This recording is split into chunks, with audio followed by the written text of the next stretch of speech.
Well, good morning. Welcome to Zen Fits. Let me wind my clock here so I can tell how long I talk. And the title of this talk today is right on the money, off with his head, because the impeachment proceedings are just beginning. I can hear it in the other room. But I wanted to put a little Zen spin on it, a little Zen fit here to just spread this cotton ball out, just spread the cotton ball of this moment out a little bit so we can make the moment transparent to the history, make it transparent to the context. If we go back in English history, and you know, we really are here in America reenacting English history because we were founded on English principles, English settlers, English jurisprudence. So it's a lot of English here in Virginia, particularly in Blackstone. This is like living in an English town. Blackstone is like an English village. But anyway, I digress. But the history I wanted to go back to was the execution of King Charles by the Protestants. You see, when the Protestant Reformation, you see, all right, okay.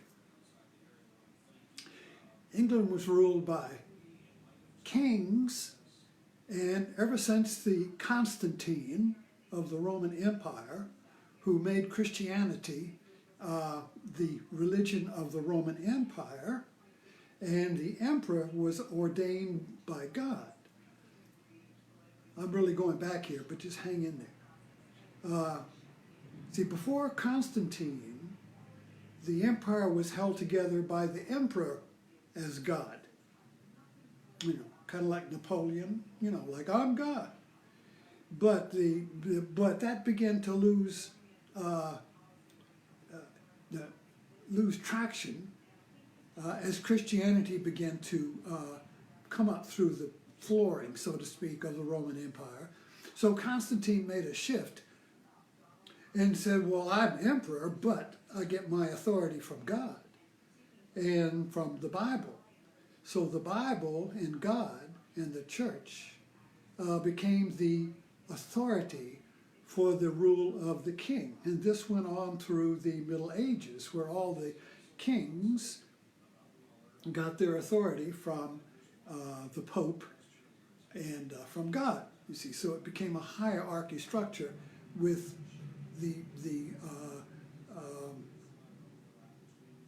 divine appointment, you see, of the king. And this was the way it was in England. So the king, at the top of the pyramid, the structure of the society was a hierarchy, a pyramid, with God, the king, the court, the bishops, the administrators, on down to the workers, the merchants, and the peasants, and the outcasts, or whatever. So it's a very stable society, but it was a pyramid. But God, the Bible, was for the grace flowed down, like trickle down. God trickled down, you see, down through the structure, you see.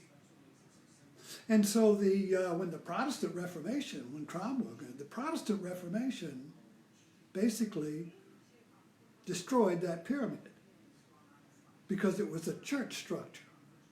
So the Protestants said, wait a minute, we don't get our authority from the Pope.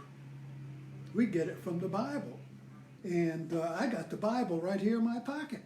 They're printed then. So everybody had a Bible. So you got your authority from the Bible and not from the Pope, God, King. See, the way the structure was, you had God, the Pope, and then the King. So the King had to bow to the Pope, who was, you know, was Italian. But anyway, so this got crushed, and so they chopped off King Charles's head. And there was a Protestant government in England, you know, kind of leveled it out like that. The people, you see. So how does that relate to now? Well, metaphorically, symbolically, Trump has kind of like reigned as a president or king, president/king with divine authority. The evangelicals say that he was ordained by God. So they're kind of like reinstating for security, for stability, the divine right of the president. What the president does, it's legal. That started with Nixon. If I do it, it's legal. That's what the king said. That's what the Pope says. The Pope's infallible. Whatever the Pope does, that's the word of God. Whatever the king does, that's God's will. God and the king are the same will. One will. One, not two, one, you see. So that kind of like that structure gives placement. Everybody knows their place. Everything fits in a nice little pyramid, you see. But democracy and people rule flattens that out, flattens the pyramid out. So it's kind of like our contest today, our impeachment today, is a clash of mythologies. The mythology of the pyramid, God, the president, administration, all down there, trickle down theory. You see, it's all trickling down from God, like that. Or flatten it out, and it's all people. Protestant Reformation was flattened it out, you see. So we're kind of, this is two mythologies. The mythology of the circle, and where everybody is, all the people sit around in a circle, like a tribe, we're all equal, or a pyramid. You got God, and God gives authority to the king, and it trickles down. So you got the pyramid versus the circle. And these are two mythologies. But the modern world, you see, is becoming a circle. Thanks to the internet. There is no pyramid on the internet. The internet is where we all live now. You're talking to me, it's on the internet. This digital, electronic reality in which we all communicate is the new church. But this church is not a pyramid. There's no king of the internet. There's no authority of the internet. It's all open. It's like the Wild West, you know. It's all open information, good, bad, whatever. So the internet has flattened this idea of the pyramid, you see. So we're living in two mythologies. The mythology of the authority and the trickle down of knowledge and grace from the authority, from the scientist, from the priest, from the president, trickle down. Or I'm my own authority. The people are the authority. See, there's two different mythologies going on here that are always in a clash, so to speak, because when the people, you have freedom, but then you have no security. When you have security, you have no freedom. And we want both. I want security and I want freedom. But they're opposites. When there's freedom, there's insecurity. When there's security, you don't have any freedom. So these are two values. They're two mythologies, basically. They get structured into two different ways of looking at the world. I want to be free. I want to be secure. I want to be in the womb. I want to be outside of the womb. I want to be I want to be in the safe place. I want to be free to do what I want.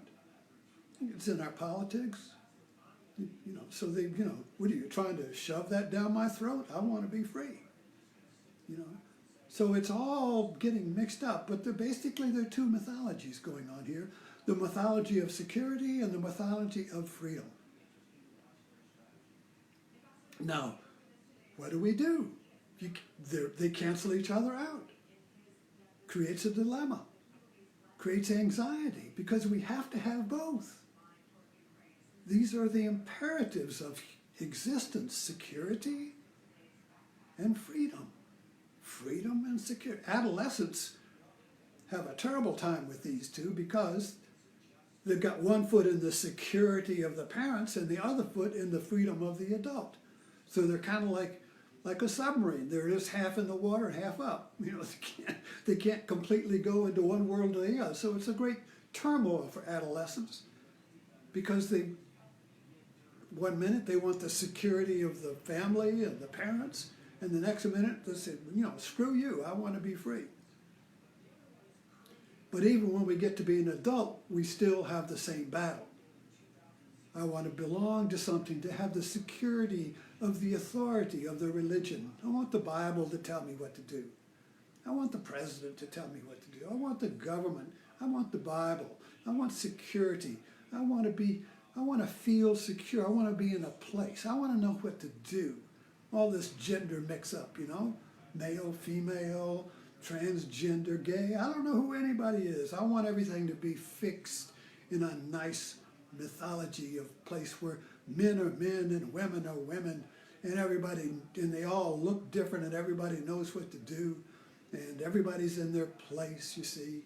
I feel secure then. Well, it's all being smashed up, you see. Insecurity is in the saddle and rides modern man, you see. So the question for us is, how do we become free in insecurity? Since the world is insecure, how do we find security in insecurity? This is a personal quest now. How can I personally find freedom in the insecurity of the modern world? And that's Buddhism. I hate to tell you that. In other words, we're in an evolutionary movement in our history where we have to evolve or die. We have to discover how to be free and secure at the same time. How can I be secure in freedom? Well, we have to discover that in ourselves. You can't discover it now outside. The security of some system, the security of authority, the security of a parent or a government or an ideology, or the security of just being branded by a corporation. Oh, I have Nike, I'm secure, I just choose Nike. You see, all of that is security. So we're moving into a movement, a place of greater freedom and the discovery of how to be secure when everything is insecure. And this is Zen. Zen is about Zen Buddhism, and let's not get, I'm trying to describe Zen as an action and not as a security. Oh, I'm secure, I got Zen, I'm a Zen Buddhism, so everything fits that. No. That's just more security. So any label is a security. So we're getting, what is it like to be without labels? What is it like to be without attachments to something that makes us secure, you see? Is it possible? Well, yes, it is, you see. So Zen is the awakening of a mind that does not rest on form or security. It does not rest. So this is a creative mind. So whenever you are in a creative place in your life, you're creating and you're secure in that creation.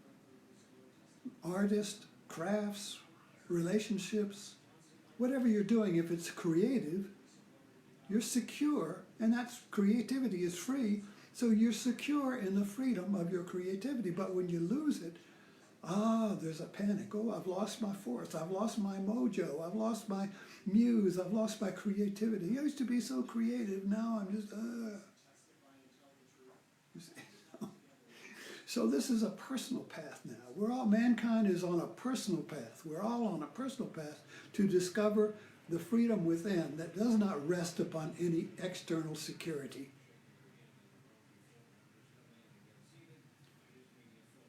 The mind that does not rest on external securities or systems or forms or authorities, you see.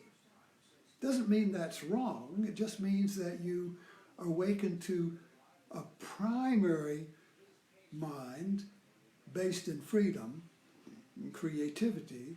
And then there's the secondary values of, you can, this religion or that or whatever you want to do is okay.